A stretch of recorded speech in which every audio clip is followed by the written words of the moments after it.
네, 안녕하세요. 오토플리입니다. 저는 지금 토요타의 프리우스 플러그인 하이브리드 모델을 시승하고 있습니다.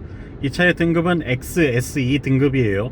최상위급 모델이고요. 과연 이 풀체인지를 거치면서 새롭게 돌아온 프리우스 플러그인 하이브리드가 어떤 매력을 갖고 있는지, 어떤 가치를 전해주는지 저와 함께 만나보시겠습니다.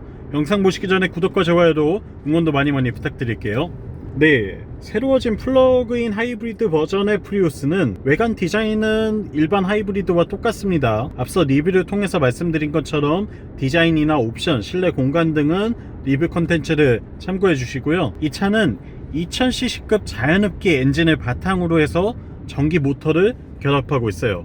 2000cc급 4기통 자연흡기 엔진에 151마력의 최고 출력을 내고 있고요. 여기에 전기 모터를 결합시켜서 합산 출력 기준으로 223마력, 제로백 수치로 따지면 6초대 후반을 기록하는 파워트레인을 내고 있습니다. 사실 차 급으로 따져봤을 때 굉장히 고성능이라고 할 수 있죠. 우리가 연비를 위해서 타던 친환경 자동차 소형차인 프리우스에서 기대할 수 없는 수준의 퍼포먼스를 낸다라고 봐도 될 것 같은데요. 바로 전기 모터가 그만큼 하는 역할이 훨씬 더 커졌기 때문입니다. 또 이 커다란 전기 모터를 대응하기 위해서 13.6kWh의 배터리가 뒷좌석에 탑재되어 있어요. 뒷좌석 의자 아래쪽에 13.6kWh의 대용량 배터리를 탑재하고 있고요. 이 배터리만으로도 주행 가는 거리가 일단 인증을 받은 걸로도 64km를 갈 수가 있고요. 제가 실제로 타보니까 연비운전을 잘 하시고 시내에서만 주행을 한다면 거의 1회 충전 기준으로 한 100km까지도 탈 수 있겠다는 생각이 들었어요. 13.6kWh시면 우리가 충전하는 비용이 거의 한 3,000원 정도 들 거거든요.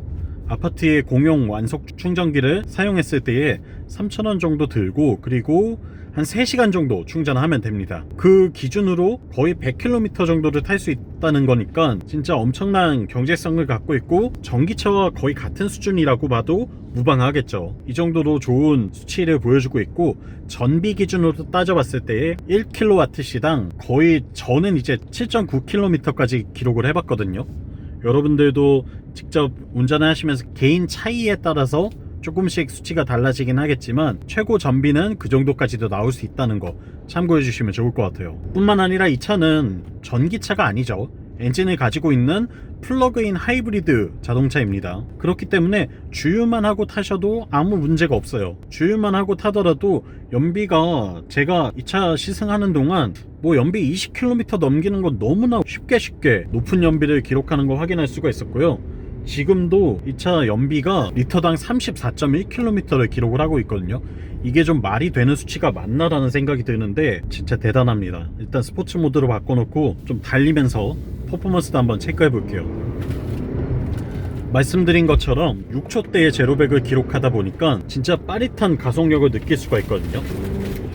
게다가 핸들링 성능도 뭐 나쁘지 않아요. 핸들링이 안정적인 이유가 이 무게 배분 때문인 것 같거든요. 배터리가 뒤쪽에도 깔려 있다 보니까 상대적으로 거의 5대5에 가까운 좀 이런 안정적인 무게 배분을 가져가는 게 아닐까라는 생각이 들고요. 그 덕분에 운전을 하는 재미가 있습니다. 진짜 가속력도 짜릿할 뿐만 아니라 이 스티어링 휠을 조작하는 맛도 살아있어요. 너무나 즐겁게 탈 수 있는 스포츠 하이브리드라는 표현이 정말 딱 맞는 것 같습니다. 더군다나 브레이킹을 할 때는 회생제동을 통해서 에너지를 배터리에 충전을 해놨다가 다시 그 배터리를 이용해서 모터를 돌릴 수가 있고, 이런 효율적인 주행이 가능하기 때문에 운전 재미가 전보다 훨씬 더 높아지는 게 아닌가라는 생각이 들고요. 개인적으로는 하이브리드로 이렇게 즐겁게 운전할 수 있다는 것도 정말 꽤나 큰 매력이 되는 것 같아요. 물론 이제 차체의 성능을 맹신하면 안 되겠죠. 어디까지나 이 차는 친환경 자동차고 효율이 좋은 데에 집중하고 있는 자동차다 보니까 좀 잘 달릴 수 있다 뿐이지, 뭐 정통 스포츠카로 생각을 하시고 접근을 하시면 좀 실망을 하실 수도 있습니다. 하지만 나는 어느 정도의 스포츠성도 갖고 있는 일상주행용 차를 원해 라고 하신다면 진짜 추천드릴 만한 것 같아요. 하체 구성은 전륜에 맥퍼슨 스트럿, 그리고 후륜에는 더블 위시본이라고 토요타가 이야기하고 있는 멀티링크 형태의 서스펜션을 적용을 하고 있습니다. 이게 약간 논란의 소지가 있어서 저는 두 가지를 다 말씀을 드리는데, 구조적으로 봤을 때는 약간 세미 트레일링암 구조를 갖고 있는 멀티링크로 봐야 될 것 같은 독립형 서스펜션이거든요. 근데 이제 토요타에서는 본인들이 어떤 주장하는 논리로 WC본이라고 표현을 하고는 있습니다. 그게 뭐 완전히 틀렸다라고 보기는 어려운데, 그래도 범용적으로 우리가 통상적으로 봤을 때에는 그냥 멀티링크 서스펜션 정도로 이해를 하는 게 더 적합하지 않나라는 생각이 들어요. 결론적으로는 아까 보여드렸지만 핸들링 성능을 또 잘 받쳐주는 이유가 되기도 하고요. 하체 구성이 꽤나 만족스럽습니다. 승차감은 부드럽거든요. 굉장히 매끈한 승차감을 보여주는데, 여기에다가 꽤나 안정적인 하체 퍼포먼스까지 같이 가져가다 보니까 이 부분은 토요타가 이런 걸 이렇게 잘했었나 라는 생각이 들 정도로 토요타의 모든 모델을 통틀어서 굉장히 매력적인 하체 구성을 가지고 있어요. 그래서 정리해보면 전기 모터를 바탕으로 하는 플러그인 하이브리드 파워트레인으로 제로백이 6초대 후반을 기록을 하고, 또 전기 충전만으로 아무리 못 타도 60km, 진짜 잘 타면 100km까지도 타고 다닐 수가 있고, 여기에 승차감도 꽤 괜찮은데 핸들링 성능까지 즐겁게 스포츠카처럼 즐길 수가 있다는 거. 이 정도면 여러 마리의 토끼를 한 번에 잡은 토요타가 진짜 매력적인 그런 자동차를 내놓은 게 아닌가라는 생각이 들고요.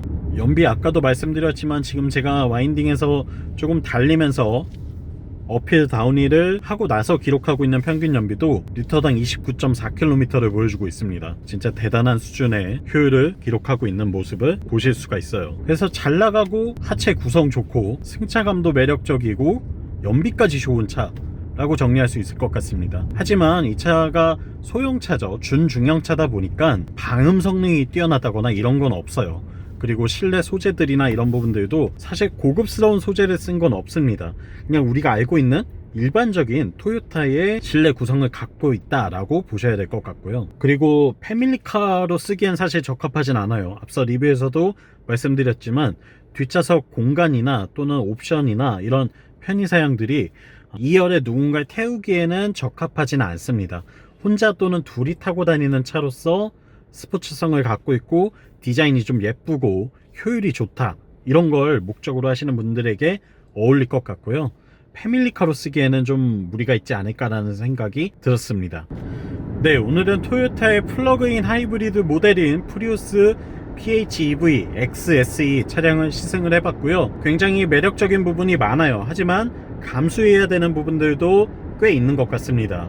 성격이 명확하기 때문에 그 성격에 잘 맞는 분들이 타셔야 충분히 만족할 것 같고요. 차량 가격도 사실 저렴하진 않아요. 꽤나 비싼 값을 지불해야 소유할 수 있거든요. 그렇기 때문에 이 차를 제대로 100% 누릴 수 있는 분들이 구입을 해서 타셔야 훨씬 더 합리적이고 효율적으로 타실 수 있겠다는 생각이 듭니다.